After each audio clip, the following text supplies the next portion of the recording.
Más de 2500 años han pasado desde que el Buda Sakyamuni alcanzara el gran nirvana y desapareciera de la vista del mundo.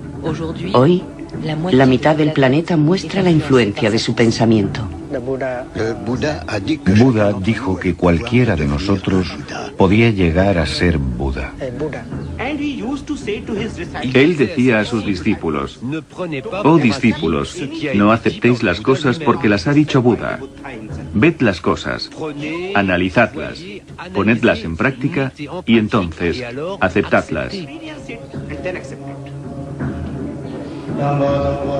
Pero la historia de su vida no es muy conocida. En realidad, Buda fue el primer y el mayor revolucionario, y su primer mensaje es que todos los hombres son iguales. Según las leyendas transmitidas por la tradición oral desde hace miles de años y los últimos descubrimientos arqueológicos, ¿quién era el hombre al que llamaron Buda?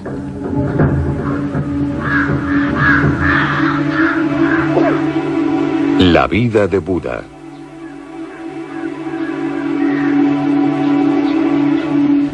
Nadie sabe cómo era su rostro, ni cuándo nació. Pero según los historiadores, el nacimiento de aquel al que iban a llamar el Buda se sitúa entre el 566 y el 430 a.C. Vino al mundo en Nepal, al pie de las estribaciones del Himalaya.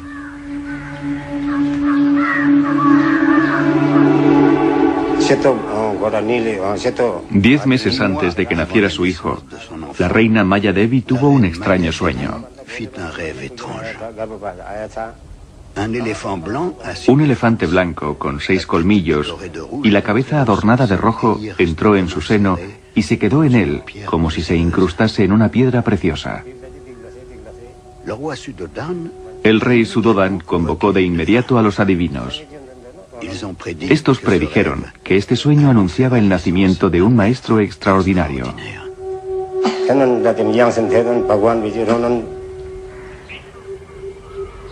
Según la tradición de su tribu, la tribu de los Sakya, la reina tenía que dar a luz a su primogénito en la casa de sus padres. 10 meses más tarde era verano. Maya Devi iba de camino junto con su séquito y se detuvo en el pueblo de Lumbini. Era una noche de luna llena. Hacía mucho calor. Cuando llegó aquí, vio un inmenso árbol de hermosas hojas. Decidió reposar. Y como hacía mucho calor, se fue a bañar a un estanque cercano.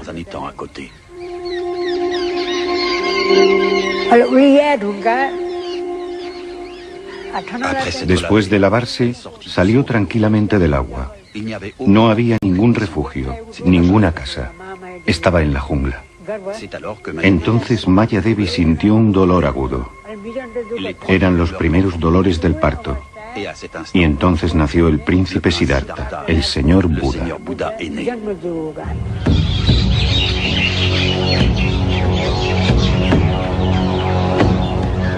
Conocemos Lumbini, el lugar en el que nació Buda, gracias al emperador Ashoka, el primer soberano budista del subcontinente indio, que vivió en el siglo III a.C. Mandó erigir decenas de columnas para autentificar las huellas de Buda.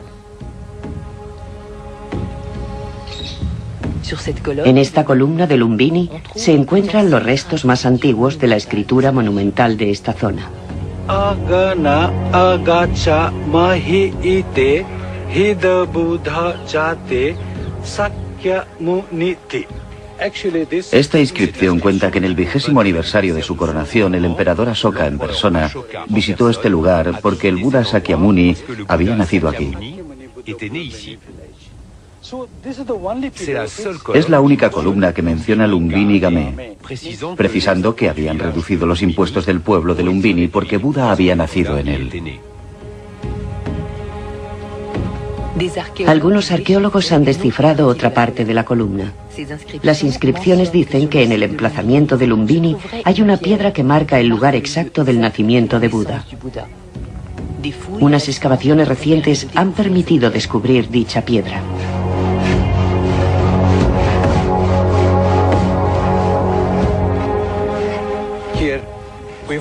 En el transcurso de nuestras excavaciones descubrimos una piedra.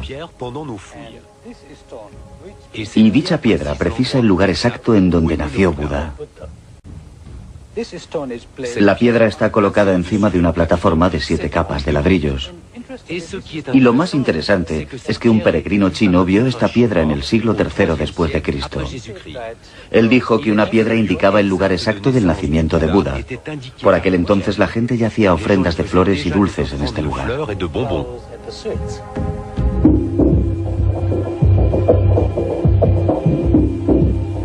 La familia del futuro Buda pertenecía a la tribu de los Sakya. En el valle de Katmandú, en el Nepal, todavía podemos encontrar una tribu budista que se llama los Sakya. Desde hace miles de años, la tradición oral ha transmitido la historia de Siddhartha de generación en generación. Hablan de su vida, pero hablan sobre todo del mito. Describen su vida como un camino predestinado, un camino difícil, pero lleno de prodigios y milagros.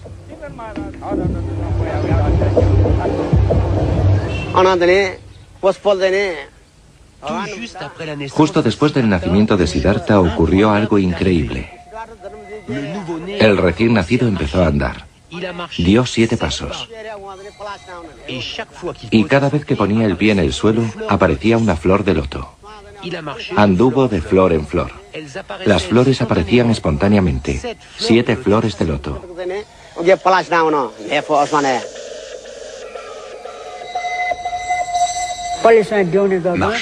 Caminó de loto en loto, y alzando su dedo y situándose frente a Levante, el Señor declaró: He nacido para ser iluminado, por el bien del mundo.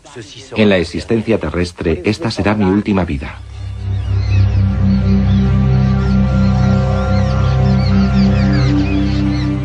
Tras el nacimiento de su hijo, la reina Maya Devi interrumpió su viaje.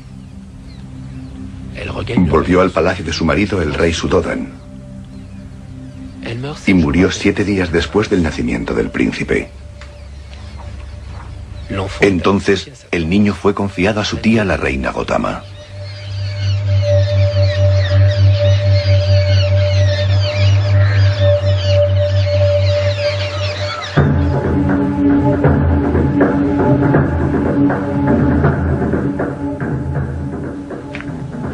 En tiempos del futuro Buda, el subcontinente indio era un campo de batalla. 16 grandes reinos en expansión se disputaban el control de numerosas tribus. El reino del padre de Siddhartha se llamaba Kapilavastu. Estaba situado al pie de las primeras estribaciones del Himalaya, en la actual frontera entre la India y el Nepal. No era un reino muy importante, por lo que solo aparece mencionado en los textos búdicos, unos textos que cuentan la vida de Buda y que se escribieron 2 o 3 siglos después de su muerte.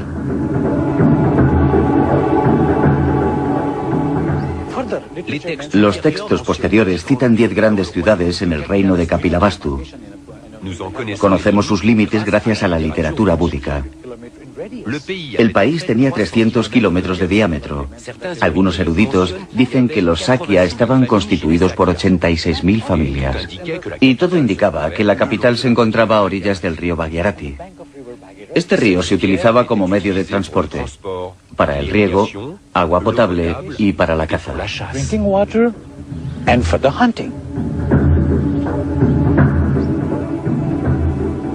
El palacio de Siddhartha ha despertado la imaginación de generaciones de escritores y arqueólogos. Pero ¿dónde se encontraba exactamente?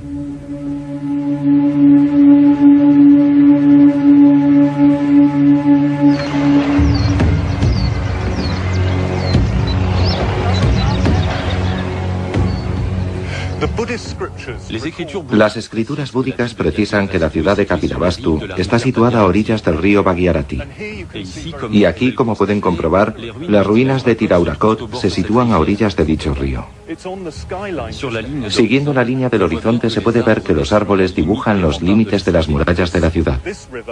Y este río, el Barganga, es un afluente del Ganges.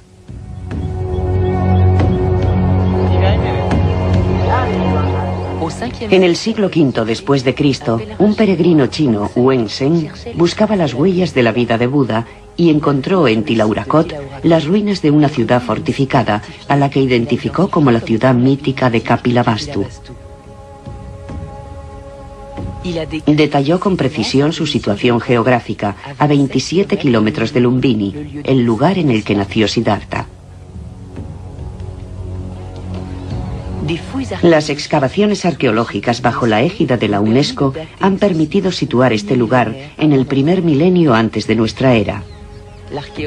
El arqueólogo Robin Cunningham ha dirigido recientemente dichas excavaciones.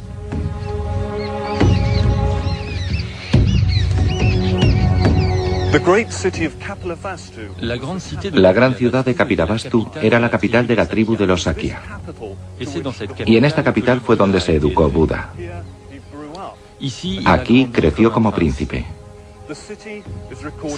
Se sabe que la ciudad fue destruida. Y desde el siglo XIX, los arqueólogos intentan establecer la ubicación de la ciudad perdida de Kapilavastu. Tilaurakot es la tesis más probable, sencillamente porque su topografía es muy similar a la que describieron los peregrinos chinos.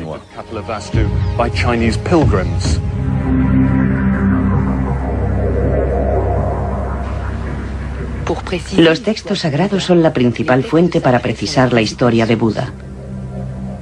Estas escrituras narran cómo de regreso al palacio de su padre en Kapilavastu, el niño fue bautizado como Siddhartha Gautama.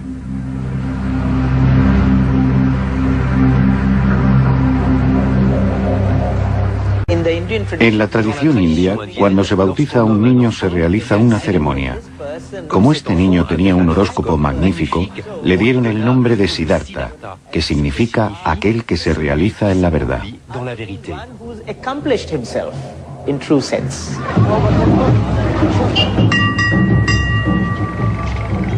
Enseguida, la noticia de que en el palacio de Kapilavastu había nacido un príncipe señalado se extendió por todo el país.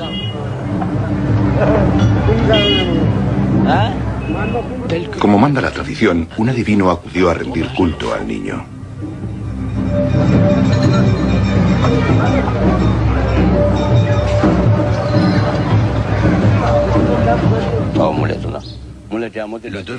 El adivino cogió al niño en sus rodillas y predijo: «Oh, este niño posee las 32 cualidades necesarias para alcanzar la sabiduría última. Tomará el camino de la iluminación».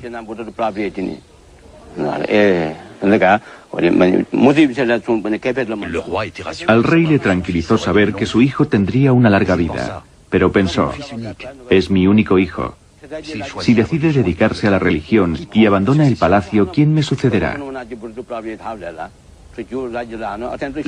Así que el rey se quedó triste y pensativo. El adivino predijo que si el príncipe elegía la vía religiosa, liberaría al mundo del sufrimiento. Pero añadió también que si nunca salía del palacio, Siddhartha sería el más grande de los reyes. Enseguida, el rey desamparado tomó las medidas oportunas.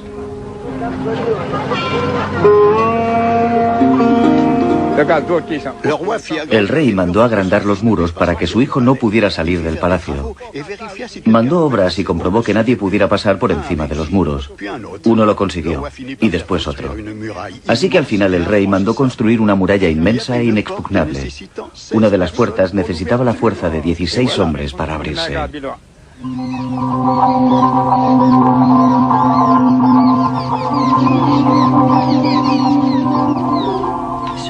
En Tilaurakot, los arqueólogos han descubierto enterradas las ruinas de una gran muralla. Se trata de la única ciudad antigua fortificada de toda la zona.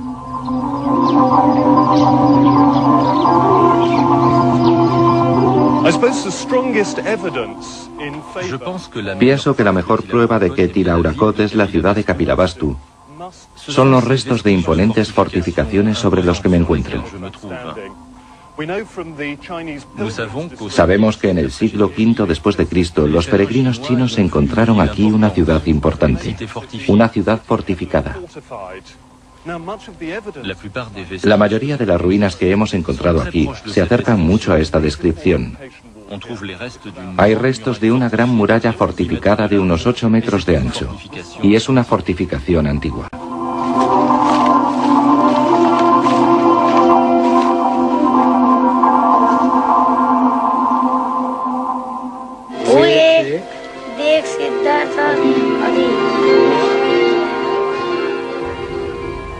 Cuenta la tradición que como consecuencia de las predicciones del adivino, el rey Suddhodan decidió proteger a su hijo Siddhartha de todas las desgracias del mundo, de modo que Siddhartha debió pasar una infancia despreocupada en un palacio maravilloso. Supongo que el palacio de Siddhartha era inmenso, muy hermoso, que había muchos elefantes y caballos.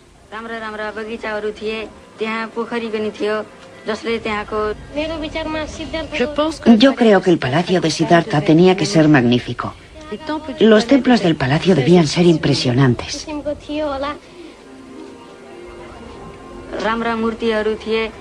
El lugar estaba decorado con monumentos y estatuas de mármol. También había un inmenso estanque que hacía que el palacio fuese aún más bello.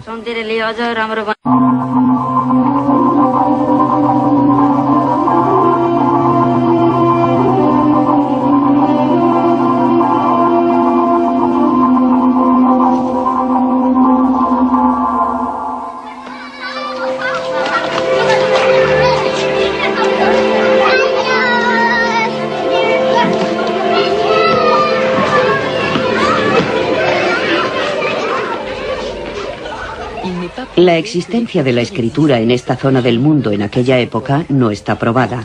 Sin embargo, muchos relatos cuentan que el joven Siddhartha sabía leer y escribir.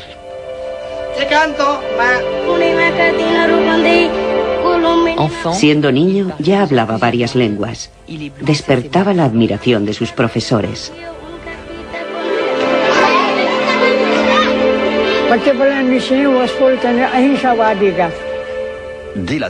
Desde su más tierna infancia, el señor era muy vivo e inteligente.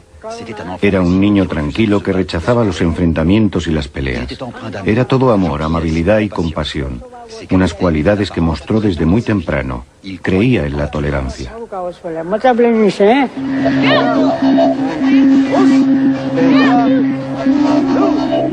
Sin embargo, la familia de Siddhartha pertenecía a la casta de los guerreros, por lo que en una época en la que las guerras y los saqueos eran muy frecuentes, es muy probable que recibiera la educación de un combatiente. Pero es cierto que su carácter y su talento contrastaba con el de sus camaradas e incluso provocaba sus celos. Las escrituras cuentan cómo Siddhartha sufrió el odio de su primo Devadatta. Un día, mientras jugaban, Devadatta disparó con su arco a un cisne. El cisne herido cayó delante del príncipe. Siddhartha se inclinó sobre el pobre cisne herido y se apiadó del animal. Otra acción de Devadatta. Siempre comete maldades. No debería haber hecho algo así. Voy a curar a este pobre cisne.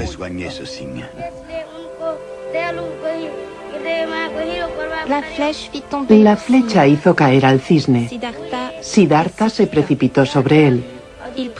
Cogió cuidadosamente al animal en sus rodillas y, moviendo sus plumas, le quitó la flecha. El cisne se alejó lentamente. Devadatta llegó corriendo para recoger su presa. Cuando vio que Siddhartha la había dejado partir, se enfadó mucho y empezó a gritar que era su presa. Él le había alcanzado con su flecha, así que le pertenecía. El cisne que has herido ya no existe. Lo he curado, le he dado una nueva vida. Ahora es un ser diferente, no es el que tú heriste, de modo que no tienes ningún derecho sobre él, respondió Siddhartha. Como ninguno de los dos quería ceder, fueron a pedir justicia al rey. El rey dio la razón a Siddhartha y culpó a Devadatta.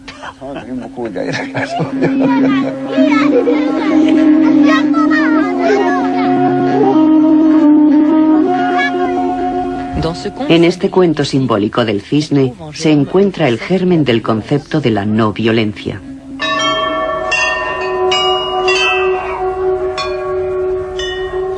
Pero esta parábola inocente esconde con toda probabilidad una realidad más cruel.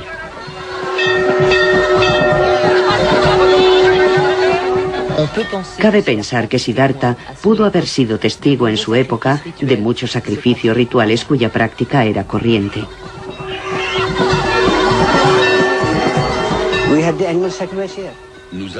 En muchos de nuestros templos se realizaban sacrificios rituales. En los templos de la diosa Parvati, por ejemplo, se sacrificaban animales y muchos religiosos e historiadores han afirmado que en Nepal también se sacrificaban humanos.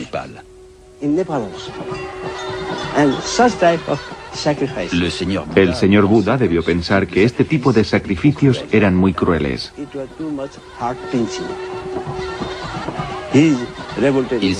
Se rebeló en contra y por eso predicó la no violencia,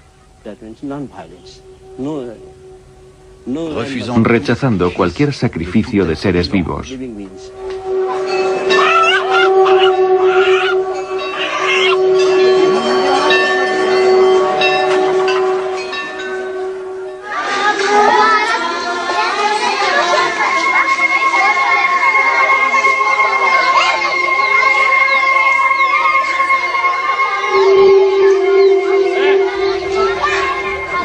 Cuando Siddhartha alcanzó los 16 años de edad, su padre pensó que había llegado el momento de casarlo.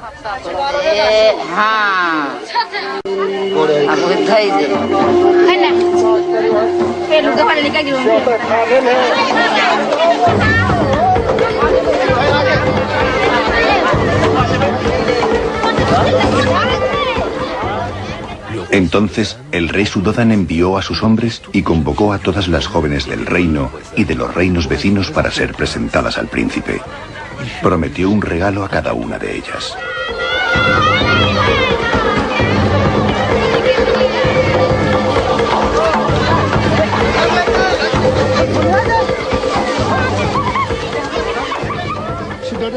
El rey mandó construir 3 palacios. Los palacios se llenaron de muchachas, entre las que el joven príncipe tendría que elegir a su esposa.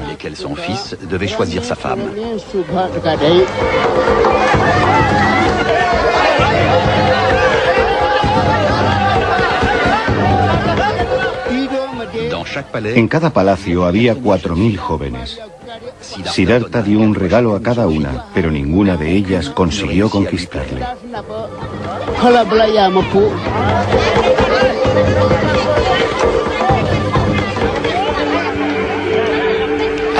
Cuando terminó la ceremonia de los regalos, Siddhartha se fijó en una joven muy bella de nombre Yasodhara, que decían que era guardiana de vacas, un título que por aquel entonces constituía un gran honor. Yasodhara era la hija de un rey llamado Dandapani. Yasodhara se dijo: yo ya tengo millones de joyas, no necesito más. Por eso no fue a buscar su regalo y al final de la ceremonia se marchaba tranquilamente. Siddhartha le dijo: ¿cómo no has venido a buscar tu regalo? Ahora ya no tengo nada que darte. Pero tengo mi collar de diamantes que tiene un valor incalculable. Te lo doy. Y se lo puso alrededor del cuello. Todos los que estaban presentes en el palacio exclamaron: decías que no te gustaban las chicas y le das tu collar de diamantes de incalculable valor. Eso significa que quieres casarte con ella. La quieres, por eso le has dado tu collar. Tú decías: no me gusta, no quiero casarme. Pero amas a Yasodhara, por eso le has puesto el collar alrededor del cuello. Todos estaban muy contentos. Después de eso, el rey Suddhodan fue a ver al rey Dandapani.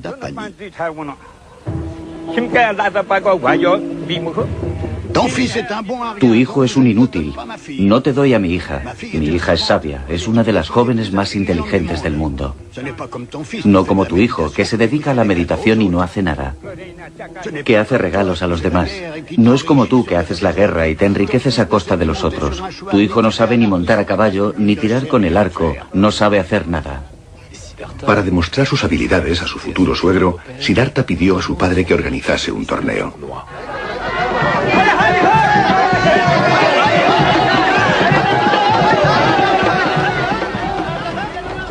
El rey convocó a los mejores arqueros, a los mejores caballeros y a los sabios más grandes para que pusieran a prueba a Siddhartha.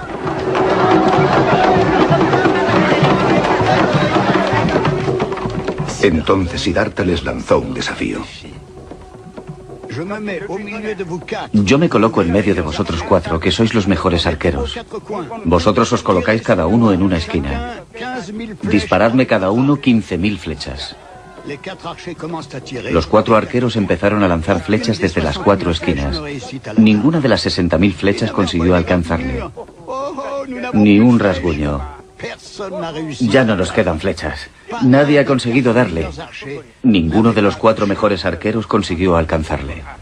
Hubo muchas más pruebas, pero Siddhartha superó todas con facilidad. ¡Oh, qué sorpresa! Toda la asamblea estaba impresionada.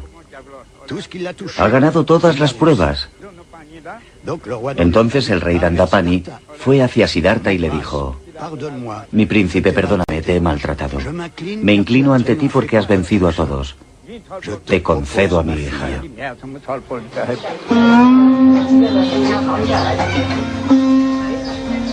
¿Siddhartha se casó por amor? Las opiniones respecto a esta cuestión divergen.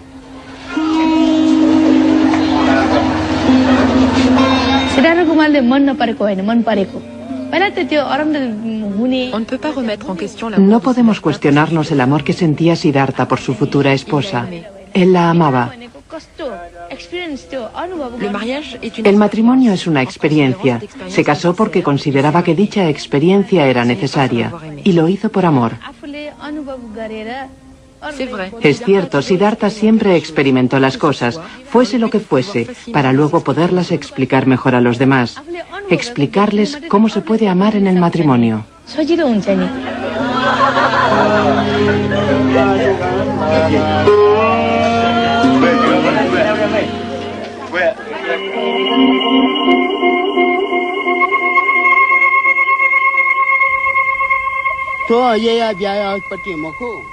No fue un matrimonio por amor.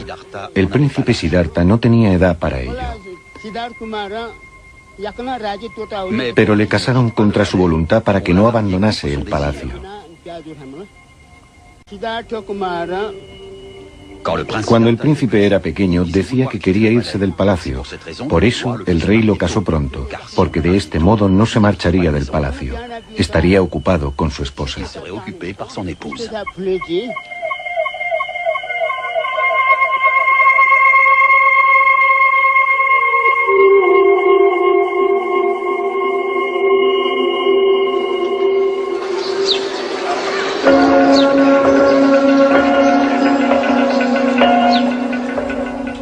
Así pasaron 13 años y Siddhartha cumplió los 29.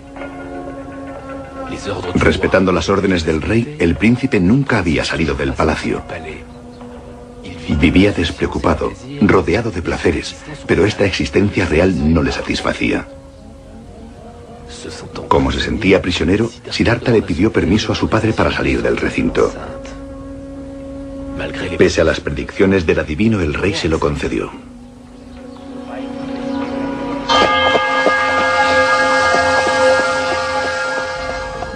Junto con su fiel servidor, Sandaka, salió del palacio por primera vez.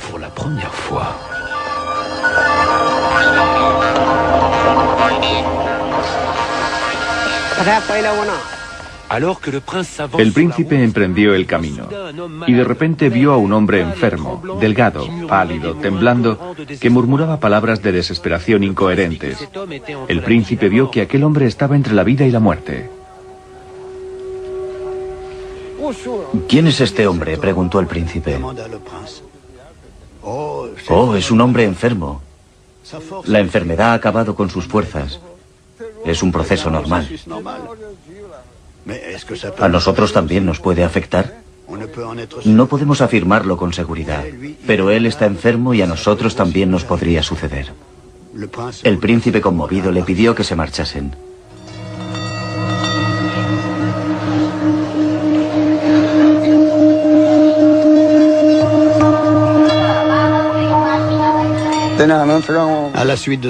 Después Siddhartha encontró a un anciano. Casi no tenía dientes. Se tambaleaba y se aferraba a su bastón.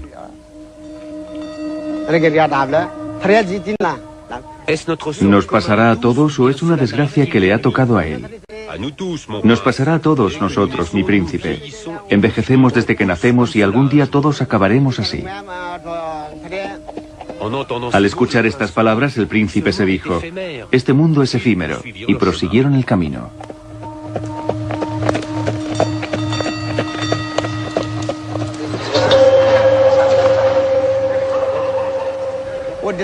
Más lejos, en el camino, vieron una procesión. Siddhartha se acercó para verla mejor. Llevaban a un hombre cubierto de flores amarillas. La gente que iba detrás lloraba. ¿Qué ha pasado? ¿Por qué lo llevan así?, preguntó el príncipe. Está muerto. Ha perdido los sentidos y las cualidades de la vida. Ahora lo llevan al funeral.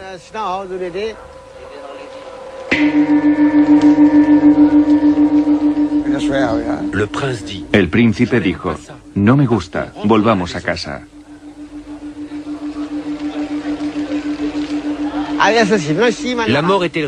¿La muerte le estaba reservada a este hombre o todos estamos sujetos a esta fatalidad?, preguntó el príncipe. Todos moriremos, no hay otra alternativa. La destrucción es inevitable desde el nacimiento, seas quien seas.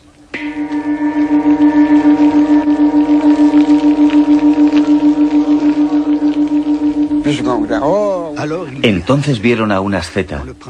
Cuando el príncipe vio a este monje que llevaba una túnica amarilla y una escudilla de mendigo en sus manos, de repente todo tuvo sentido. Decidió seguir la misma vida.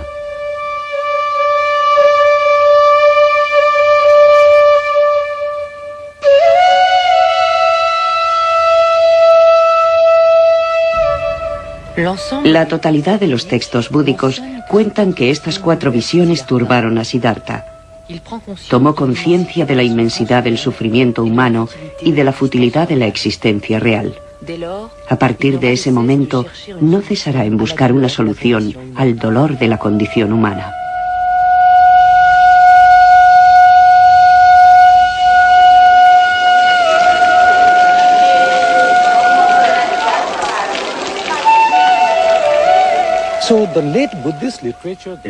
La literatura búdica tardía habla de estas 4 visiones. Yo no lo creo. No tiene sentido.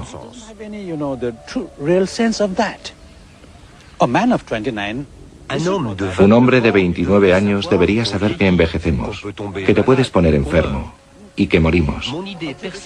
Mi idea personal es que, teniendo en cuenta el contexto económico y social, las tradiciones de esta época, el sistema político que era el feudalismo, las incesantes guerras entre clanes, entre reinos, ataques, saqueos, represalias. Pues bien, Siddhartha vio todo esto. Siddhartha ha vu cela. ¿Por qué hacen esto? ¿Por qué se matan por cosas materiales? Y si nos atenemos al contexto religioso, se realizaban sacrificios. De modo que son estas condiciones, sociales, económicas, políticas y religiosas, las que le provocaron el deseo de salir en busca de la verdad.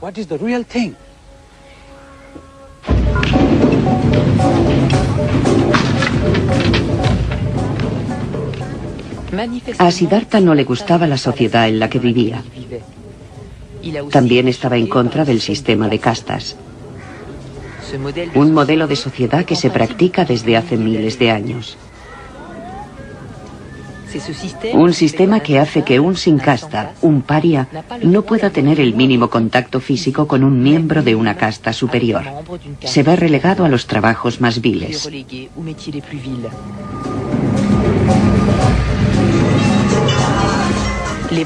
Los brahmanes, la casta superior de este sistema, son sacerdotes y astrólogos oficiales. Cuando un niño nace, predicen su destino, su trabajo y con quién se casará.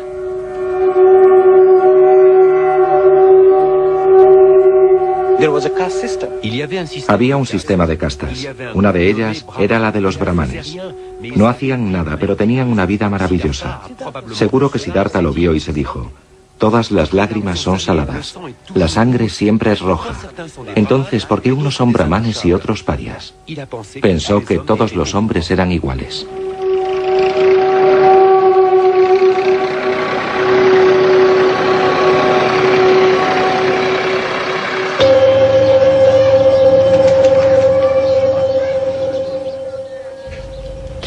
Abandonar definitivamente el palacio se convirtió en una obsesión para Siddhartha. Sin embargo, quería obtener el consentimiento de su padre.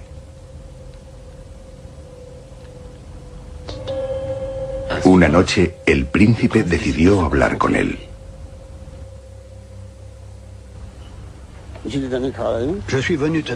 He venido a pedirte 4 cosas. De acuerdo. ¿Qué quieres? ¿Puedes garantizarme que nunca estaré enfermo? ¿Que nunca envejeceré? ¿Que nunca moriré? ¿Que estaré libre del deseo, de la avaricia, del odio, de la violencia? ¿Puedes garantizármelo? Pero el rey Suddhodan no sabía qué responder. Tartamudeando dijo: pero esas cosas ni siquiera los dioses pueden concederlas. No puedo darte lo que no poseo. Toma este reino, todas mis riquezas, todos los palacios, todas las casas, pero esas 4 cosas no te las puedo dar. En ese caso, déjame marchar en busca de las respuestas, dijo el príncipe. Solo tú sabes lo que es bueno para ti, dijo el rey desamparado. Después de este encuentro, el príncipe se dijo: ahora ya tengo el permiso de mi padre.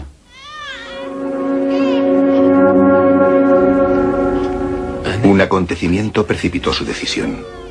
Después de 13 años de matrimonio, Yasodhara dio un hijo a Siddhartha.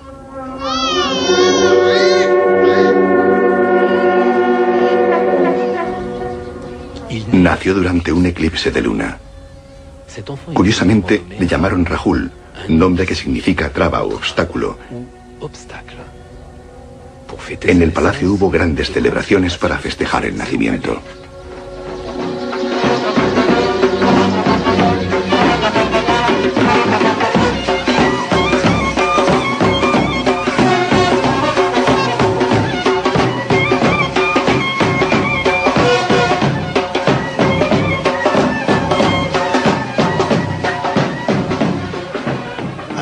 Se convierte en padre justo cuando pensaba huir. Oh, Dios mío.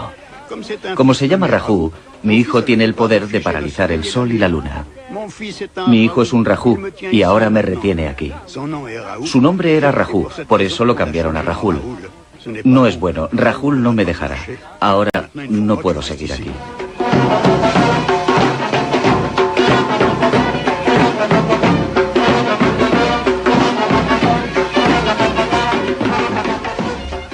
Una noche de luna llena del mes de julio, a medianoche, cuando la fiesta de palacio terminó, Siddhartha decidió marcharse.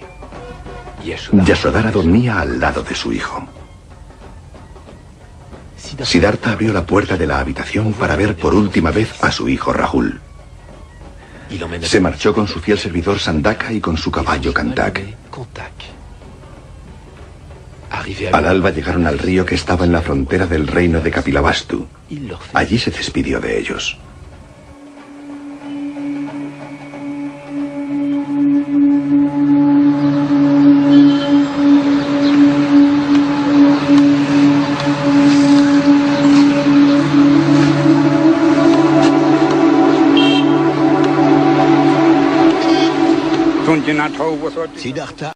Siddhartha se quitó la ropa y las joyas y se las dio a su servidor. Le dijo: toma, dale todo esto a mi familia. También se quitó sus espadas y dijo: esto también se lo darás. Ni muerto volveré al palacio sin haber aprendido las enseñanzas ni sin haber encontrado la iluminación. Diles que estoy aquí.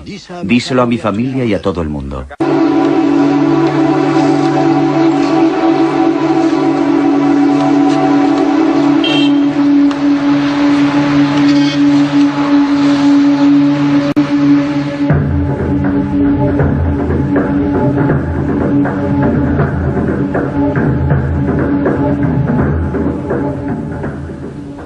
Después de abandonar el palacio de su padre, Siddhartha descendió el valle del Ganges.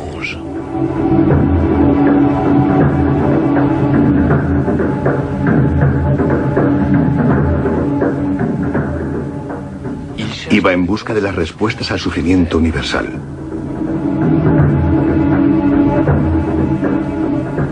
Quería descubrir un remedio para el dolor del nacimiento, para el malestar, para la enfermedad, para la vejez y para la muerte.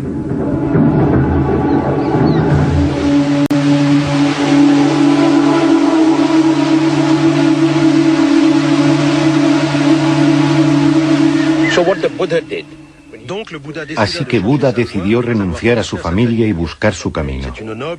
En la India es una noble y antigua tradición. Siguió la vía que toman muchos de los que buscan la iluminación espiritual y mística. Renunció a su familia y emprendió el camino. Porque solo en el camino se puede encontrar a alguien con quien compartir experiencias. Si uno se queda en su pueblo, no aprenderá gran cosa. Claro que hay muchas vías. Cada cual elige la suya propia. Algunos siguen su camino escondiendo la cabeza en la arena. Otros quedándose de pie sobre una sola pierna. Otros clavándose cuchillos. Algunos hacen ejercicios de respiración. Otros cantan. Hay tantas vías como personas.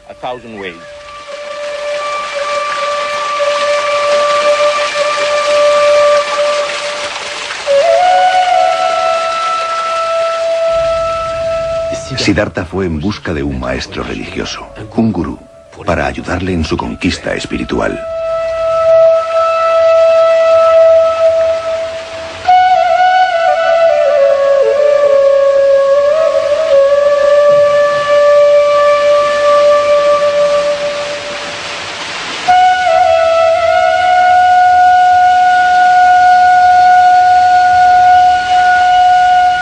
What guru does? He prepares the background. ¿Qué hace el gurú? Prepara tu espíritu para aceptar la verdad como tal y como es. Ese es el trabajo del gurú. El gurú no impone nada. La gente no lo comprende. No lo ha comprendido. Lo que hace el gurú es abrir tu corazón a lo divino, a la verdad. Cuando lo consigue, su trabajo ha terminado. Así que todo ocurre entre tú, la verdad y lo divino. Tú y no otro.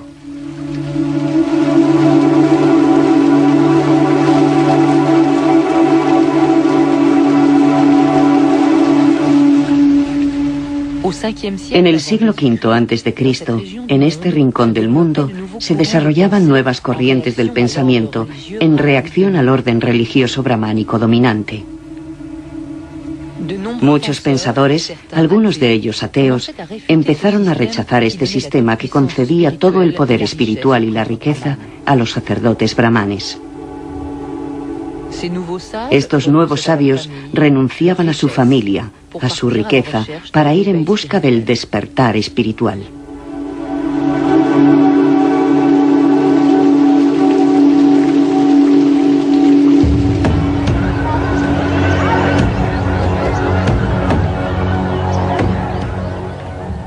Después de dejar a su primer maestro, Siddhartha se dirigió más hacia el sur, a la ciudad fortificada de Rajir, la capital del poderoso reino de Magadha. Los textos búdicos cuentan que su rey, Bimbisara, era bueno y justo, muy sensible con las nuevas corrientes de pensamiento. Ofrecía protección a todos los sabios que pasaban por su reino. Todavía hoy se pueden contemplar las ruinas de los 48 kilómetros de fortificaciones que rodeaban la ciudad.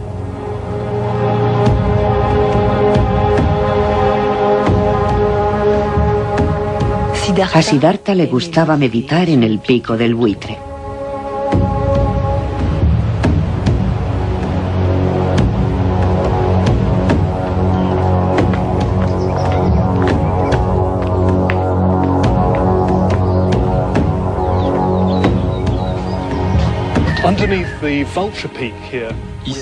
Aquí, encima del pico del buitre, se encuentra una de las numerosas grutas de los alrededores de la ciudad de Rajir. Buda y otros sabios se sentían atraídos por estas grutas, en donde se sentían protegidos de la riqueza y del prestigio de la ciudad.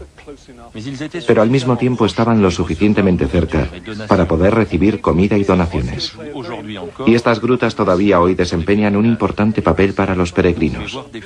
Ustedes mismos pueden ver las hojas de oro que pegan los peregrinos del sureste de Asia. Para ellos estos lugares son muy importantes, porque piensan que Buda vivió aquí realmente.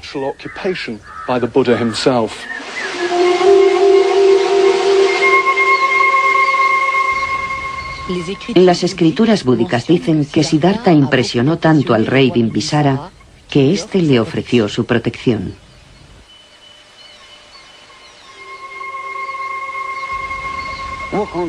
Por aquel entonces, Siddhartha erraba como una asceta por el reino del rey Bimbisara. Buda era un hombre muy bello. Las gentes del lugar se preguntaban, ¿es un hombre o un dios? ¿De dónde viene? El rey Bimbisara oyó hablar de él y convocó a Siddhartha al palacio.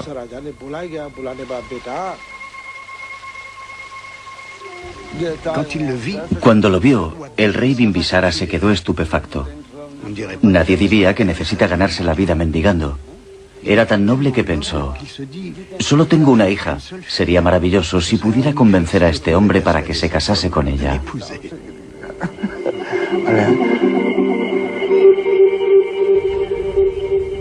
El rey Bimbisara le ofreció la mitad de su reino. Siddhartha respondió, ¿por qué iba a aceptar ahora un reino si ya he renunciado al de mi padre?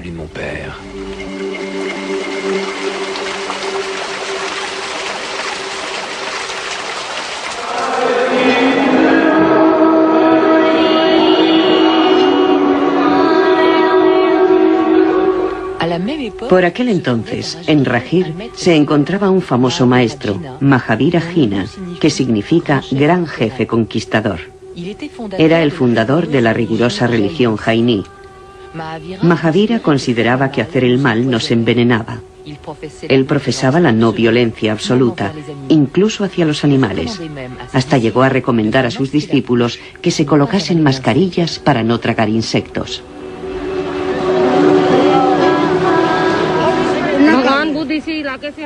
Buda también provenía de esta región. Vivieron en la misma época, pero existe una diferencia en sus teorías. La enseñanza de Buda no es fuerte, mientras que la enseñanza del maestro Mahavira, el jainismo, es fuerte. Nosotros aplicamos estrictamente los principios de Mahavira, como la no violencia, la verdad, el celibato. Y para poder seguir sus principios caminamos y mendigamos nuestra comida para sobrevivir. Rezamos por la mejora de la raza humana. Aunque los dos vivían en Rajir, en la misma época, no se puede afirmar que el futuro Buda se encontrase con Mahavira. Aunque algunos historiadores jainís piensan que Mahavira influyó en el joven Siddhartha durante su periodo ascético.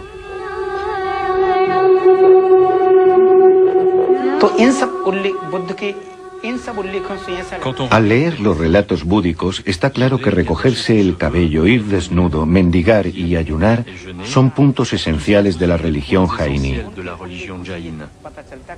Por lo que podemos deducir que Buda abrazó en primer lugar la religión jainí.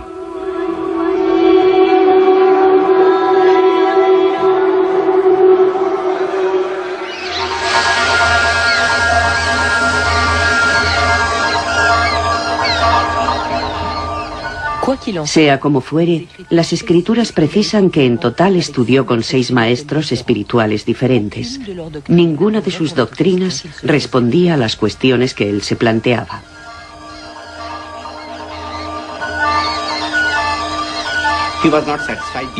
No estaba satisfecho con sus gurús, y eso que él se había dirigido a muchos seres iluminados que le habían dicho que hiciera montones de cosas para realizarse espiritualmente. Él intentó hacerlo, pero no lo consiguió.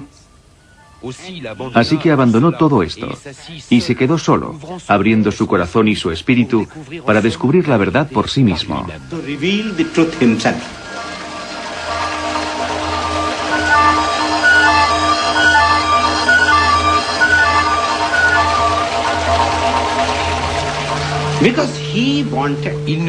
Porque él quería que ninguna verdad le fuera impuesta como tal. La verdad tiene que imponerse por sí misma. Así que lo abandonó todo. Tenía sed de lo divino, de ver la verdad o de ver la luz. Entonces se marchó a buscar el saber a Gaya.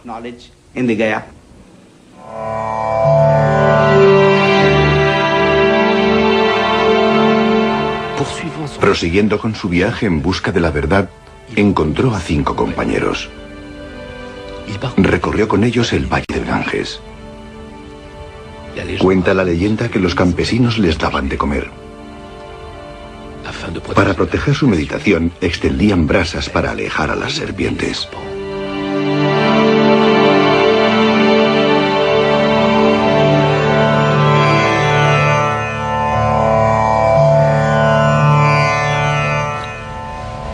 Llegaron a los alrededores de la ciudad de Gaya, un lugar de peregrinaje hindú dedicado al dios Vishnu, al que todo buen asceta debe visitar una vez en la vida. En la religión hindú, Gaya es uno de los lugares esenciales para mejorar el karma, es decir, el ciclo de las sucesivas reencarnaciones. En la literatura búdica no se hace ninguna referencia a este peregrinaje, pero sería de extrañar que Siddhartha no lo hubiera efectuado.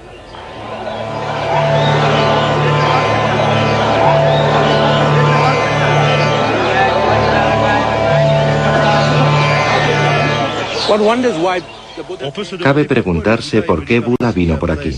Después de 6 años de mendicidad y de ascesis, quizás vino a Gaya para renunciar a su familia definitivamente, cumpliendo con el ritual que millones de hindúes siguen desde la noche de los tiempos.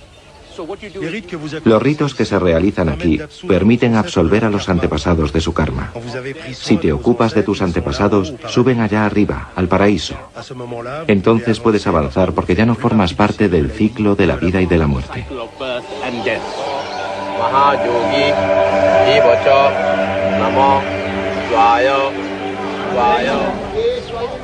Muchos reprochaban a los brahmanes que justificasen el sufrimiento, prometiendo el paraíso en la próxima reencarnación. La gente del pueblo creía que si sufrían en sus vidas era porque Dios así lo había decidido. Tenían que expiar las faltas cometidas en vidas anteriores.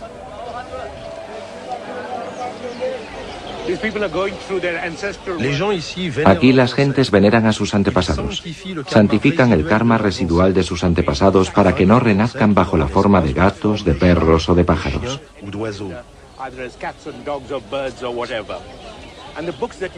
Y los libros que ven ustedes son los registros de 7 generaciones. Cuando se viene aquí hay que recordar 7 generaciones. Las genealogías quedan recogidas en estos libros.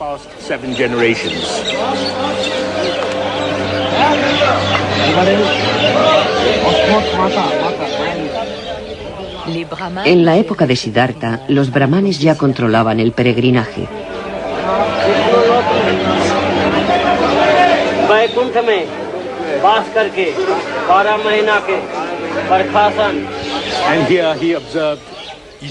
Aquí él pudo comprobar cómo los brahmanes controlaban la sociedad india. Y sin ninguna duda fue por eso por lo que consideró que era necesario rechazar el sistema de castas, para escapar al dominio de los brahmanes.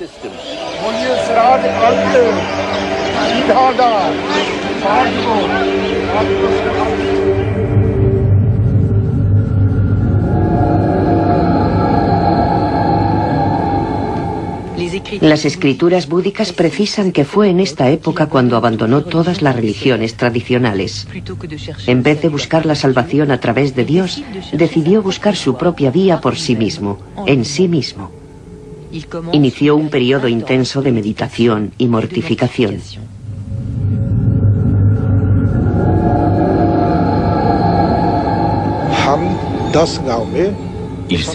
Se dijo a sí mismo que iría a mendigar a 10 pueblos, luego a 5 pueblos, después a 2, y más tarde a un solo pueblo. Redujo el número de familias que le proporcionarían comida. Después decidió visitar solo una casa. Cuando tenía comida, comía, y cuando no, ayunaba. Después dejó de aceptar todo alimento, y entonces cuando una hoja caía de un árbol se la comía. Cuando llovía, bebía agua de lluvia.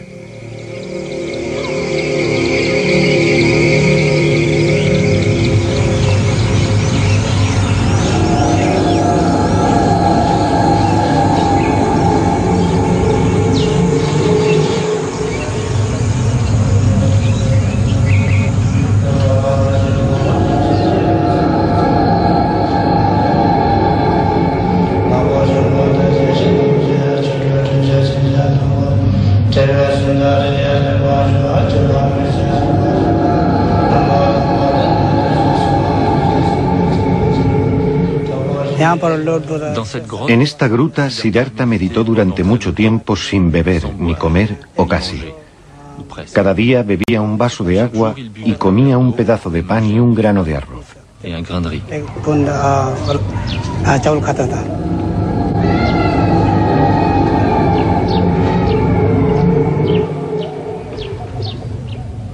En esta gruta cerca de Gaya, los años de austeridades y de intenso ayuno le llevaron al borde de la muerte.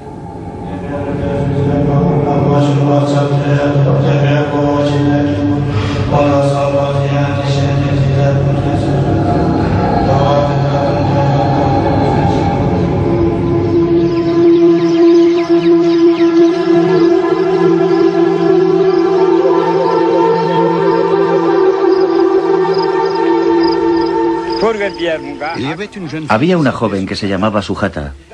Poseía un toro y miles de vacas a las que tenía que ordeñar todos los días.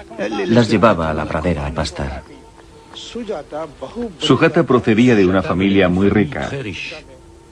Su futura boda planteaba muchos problemas a su familia. Llegó ante Siddhartha y viéndole esquelético, juntó las dos manos y se puso a rezar. Mi señor, te pido perdón. Sin comer vas a morir. Estás tan delgado, es necesario comer. Ella le pidió que rezase para que pudiera encontrar un hombre bello y casarse con él. Si lo encontraba pronto, le traería un pastel de arroz en un plato de oro.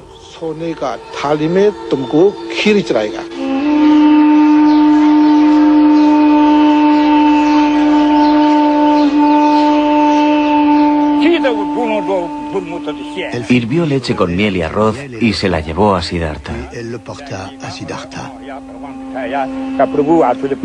Mi señor, come esto. Y él lo comió.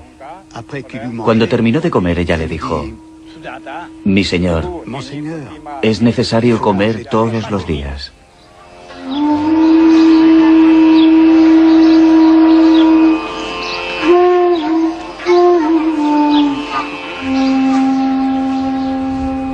Después de comer, se dio cuenta de que el ayuno y el sufrimiento no eran los mejores medios para obtener la salvación, y dejó las privaciones.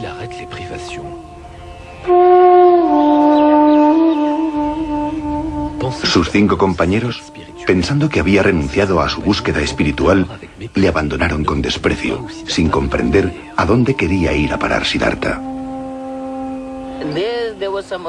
Un grupo de campesinos pasaba por allí tocando sus instrumentos musicales. El que mandaba dijo a sus amigos que no apretasen mucho la cuerda del instrumento.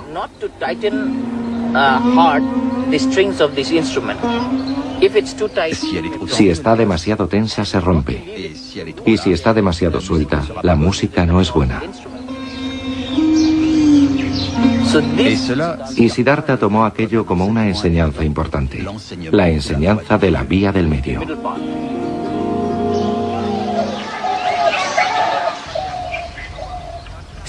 Esta parábola ilustra cómo Siddhartha decidió elegir la vía del medio, el punto medio entre los placeres reales que había conocido y las privaciones.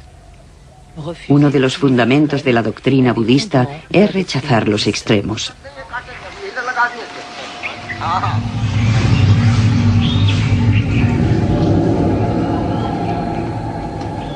El camino de Siddhartha le llevó a 5 kilómetros de Gaya. Allí se sentó bajo un árbol durante semanas para meditar. Utilizó la técnica de meditación que consiste en concentrarse únicamente en la respiración. Buscaba así la solución última al malestar, a lo que hace al hombre desdichado, a cualquier tipo de sufrimiento como el nacimiento, el alejamiento de los seres queridos, la frustración, la enfermedad, la vejez, la muerte.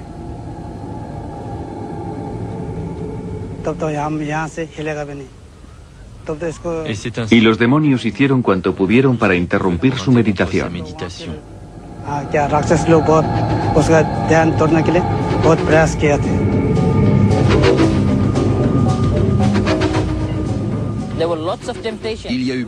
Tuvo muchas tentaciones. En los libros se las atribuyen a un demonio llamado Mara. Las tentaciones de Mara y de sus hijas. Mara intentó tentarle de múltiples formas, mostrándole visiones de jóvenes hermosas y todos los placeres de la vida. Pero Buda venció a las tentaciones, dándose cuenta de la futilidad de la lujuria.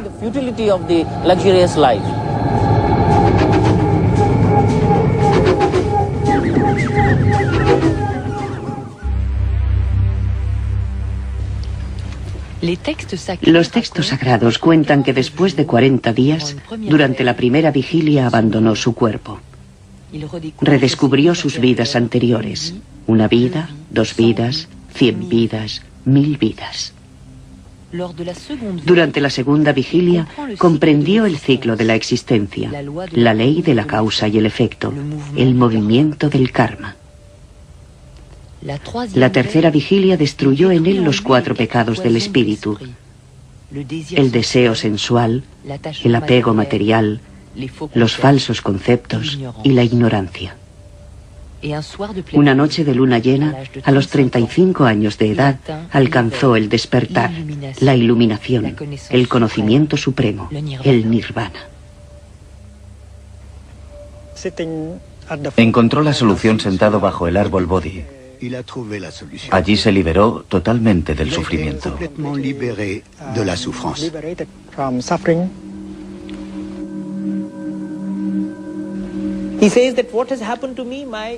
Dijo, lo que me ha ocurrido es que mi espíritu está ahora libre de toda clase de impresión.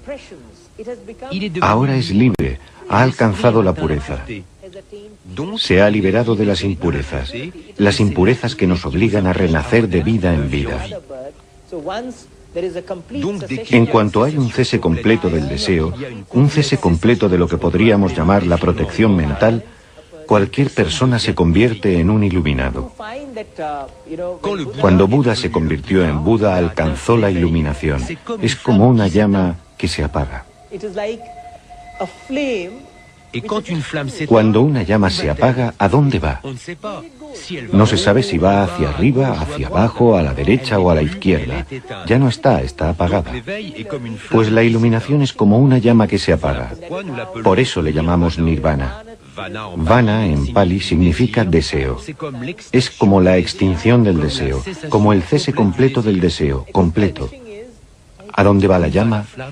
Nadie lo sabe.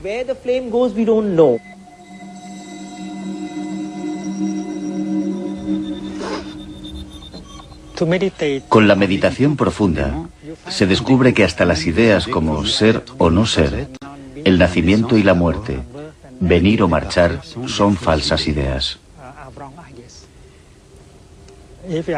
Si somos capaces de deshacernos de nuestras percepciones erróneas, entonces nos liberaremos de los males y de los sufrimientos que siempre provienen de estas falsas percepciones. Por eso, conceptos como nacer, morir, venir, partir, ser o no ser, deberían borrarse por medio de la práctica profunda de la meditación. Y cuando se consiguen eliminar estas nociones, entonces se es libre y ya no se tiene miedo. Y no tener miedo es la base de la verdadera felicidad.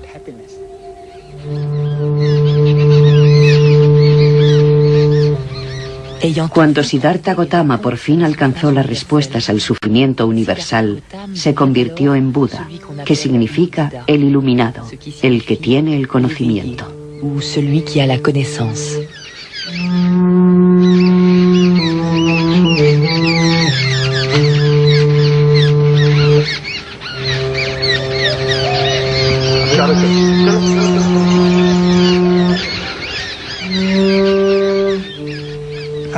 Tras la iluminación, Buda pasó varios días al pie del árbol Bodhi para apreciar su felicidad, su iluminación, aunque estaba en contacto con los niños y las gentes del pueblo.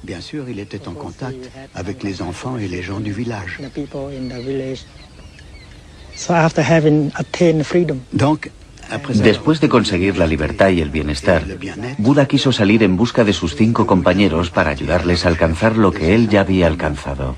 Et les aider à atteindre ce qu'il avait atteint.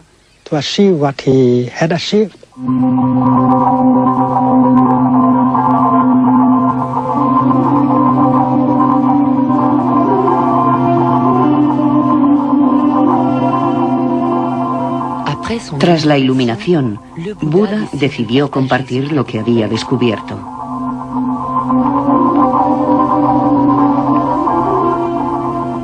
Y recorrió 300 kilómetros atravesando los ríos y los bosques.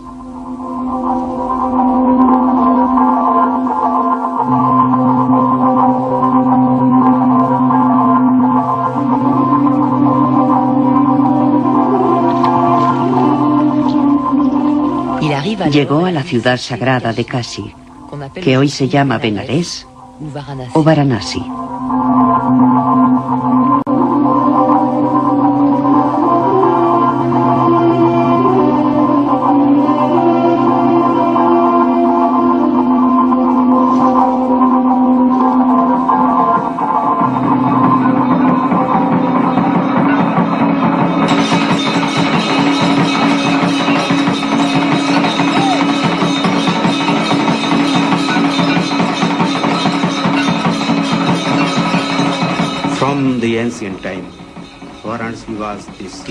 Desde tiempos antiguos, Benarés es el centro del saber.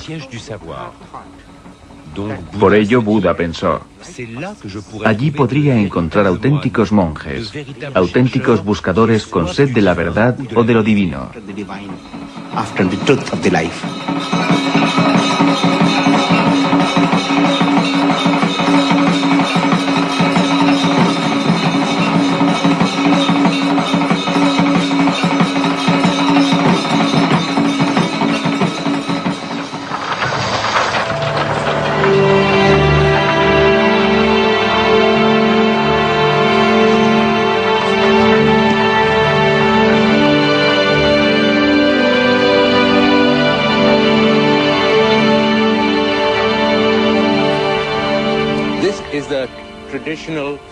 Esta es una ruta tradicional que los peregrinos hindúes toman cuando vienen a Benarés.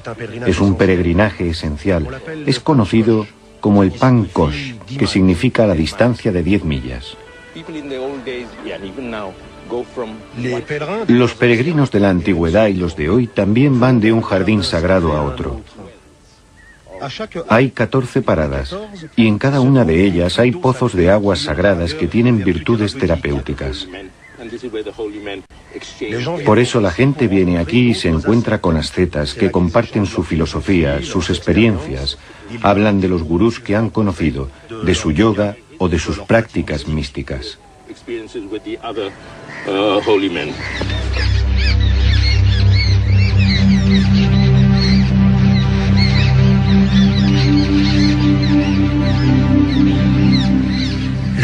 Buda tomó el camino de los peregrinos en busca de sus compañeros. Se dirigió al Parque de las Gacelas de Sarnath, a unos kilómetros de Benarés.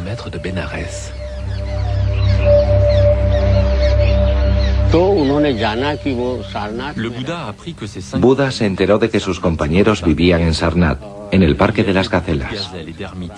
Allí había muchas gacelas y ermitas. Sarnath es el nombre moderno. Fue allí y cuando llegó sus antiguos compañeros pensaron, ha dejado la meditación, no puede saber nada. Así que no le preguntaron nada. Pero cuando Buda se acercaba a ellos empezaron a sentir su sabiduría. Les dijo, os tengo que hacer una revelación, me he convertido en Buda. Y aquella noche, Buda predicó su primer sermón. Enunció a sus compañeros las 4 verdades nobles que se convertirían en la base del budismo.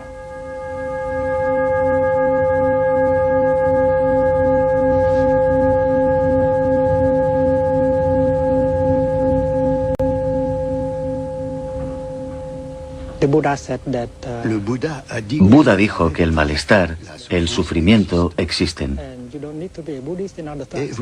Y no hay que ser budista para aceptar este hecho, porque la gente sufre en todo el mundo.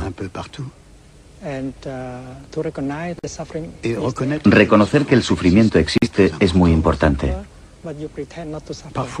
A veces la gente sufre, pero pretende no sufrir. Entonces no tiene ninguna posibilidad de curarse.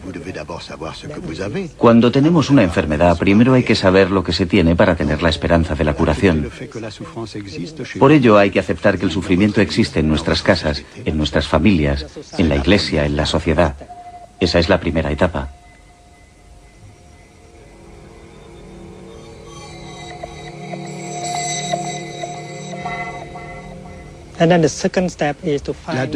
La segunda etapa es buscar la segunda verdad noble. ¿De dónde viene el sufrimiento? La raíz del sufrimiento. Buda dijo que si huimos, si escapamos del sufrimiento, no tendremos ninguna posibilidad de comprender su origen. Hay que tener el valor de contemplar el sufrimiento de frente y con profundidad para comprender mejor la naturaleza y la causa del sufrimiento. Esa es la segunda verdad noble. Es como el doctor. El doctor reconoce que hay enfermedad y que tiene que identificar la causa profunda de la enfermedad. Es la segunda verdad noble.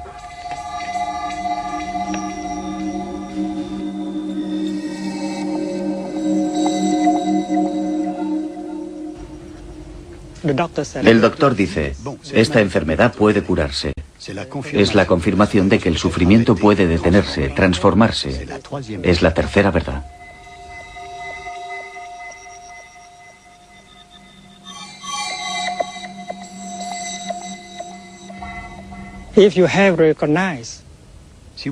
Cuando reconocemos la causa, la raíz del sufrimiento, entonces podremos ver qué tipo de práctica, qué camino debemos seguir para salir de la situación de sufrimiento. Es la cuarta verdad noble.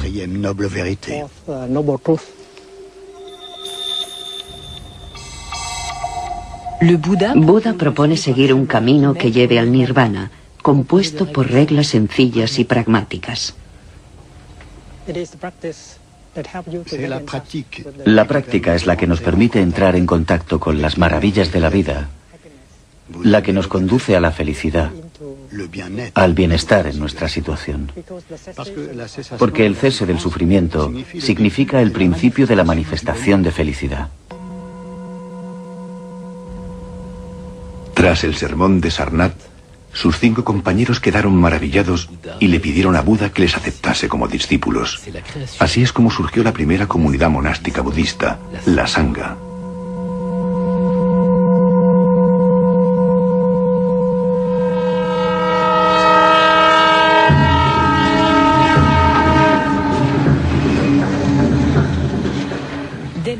Después, Buda recorrió la India de norte a sur, en todas las direcciones de un inmenso territorio. Enseña el Dharma, la ley de Buda, a todo el que esté dispuesto a escucharle, ya sea hombre o mujer, rey o campesino, brahmán o sin casta, rico o pobre, asceta o tunante. No hace ninguna distinción. Buda explica que con una práctica adecuada, cualquier ser humano puede alcanzar el nirvana. Un mensaje revolucionario para la época.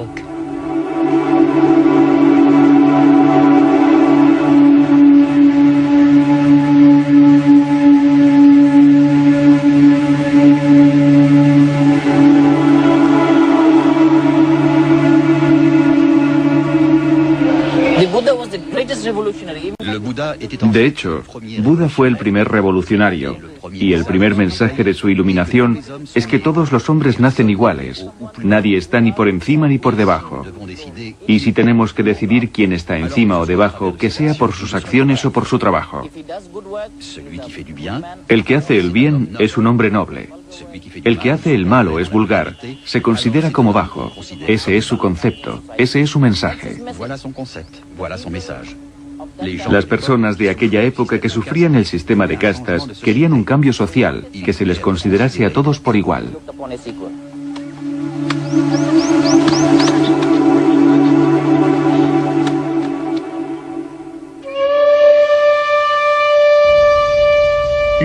Buda también enseñó conceptos tan complejos como la no permanencia, la vacuidad, el no ser, bajo forma de preceptos y de pequeños cuentos que todos pudiesen comprender. Su fiel discípulo Ananda los memorizó y los repitió.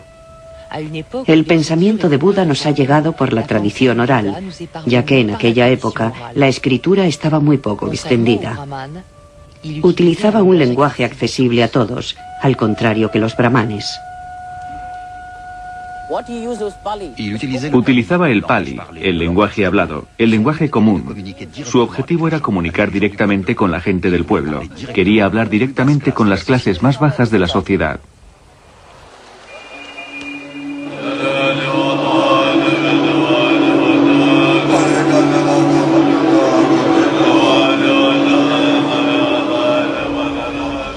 La comunidad de los monjes mendicantes, la Sangha, se desarrolló.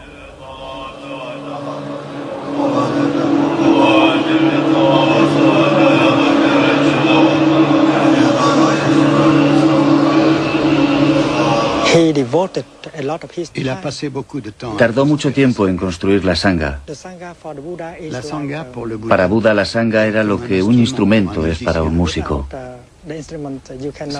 Sin un instrumento no se puede tocar música. Por eso se puede considerar a la Sangha como la obra maestra de Buda, ya que una buena Sangha tiene el poder maravilloso de ser el refugio para curar y transformar a muchas personas.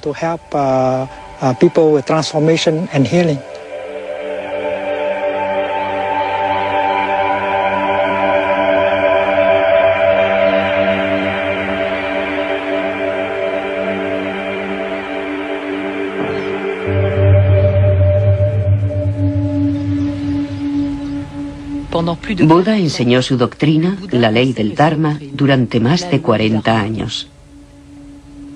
Su fama era inmensa. La comunidad monástica, la Sangha, se había implantado en todas las grandes ciudades del norte del país, en Kosambi, en Ravasti, pero también en Nalanda y en Vaishali.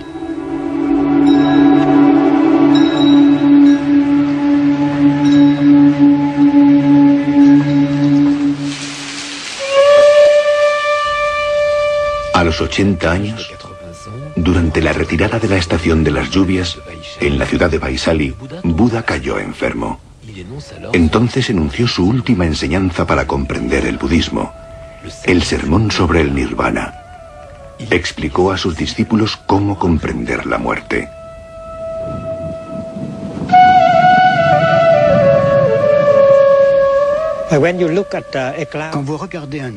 Cuando ven una nube, ustedes piensan, esa nube existe. Más tarde, cuando la nube se transforma en lluvia, ya no ven la nube y dicen, ya no está la nube. Y ustedes descubren la nube como inexistente. Pero si miran bien, pueden ver la nube en la lluvia. Y así es como una nube no puede morir. La nube se convierte en lluvia, nieve o hielo, pero la nube no se convierte en nada. Y de este modo la noción de muerte no puede aplicarse a la realidad. Se produce una transformación. Hay una continuación. No pueden decir que haya muerte, porque en su espíritu la muerte significa que de repente, a partir de algo, ustedes se convierten en nada. De repente, de alguien, ustedes se convierten en nadie.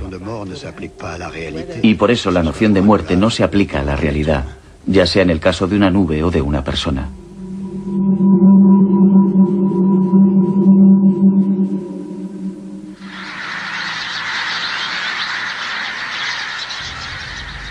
Algún tiempo después, Buda se dirigió al pueblo de Kusinagar.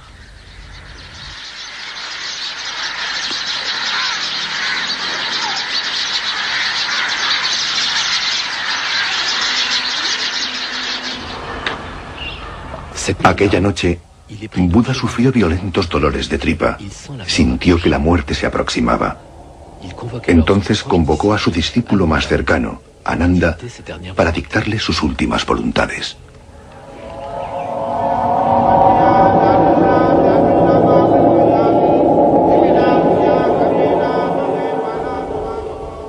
Ananda le preguntó, «Oh Señor, ¿qué deberemos venerar?» Yo nací en Lumbini, respondió Buda. Es uno de los lugares a donde iréis. Fui iluminado en Bodhigaya. Enuncié la ley del Dharma en Sarnath. Y aquí, en Kusinagar, voy a alcanzar el Nirvana. He aquí 4 lugares a los que podéis ir.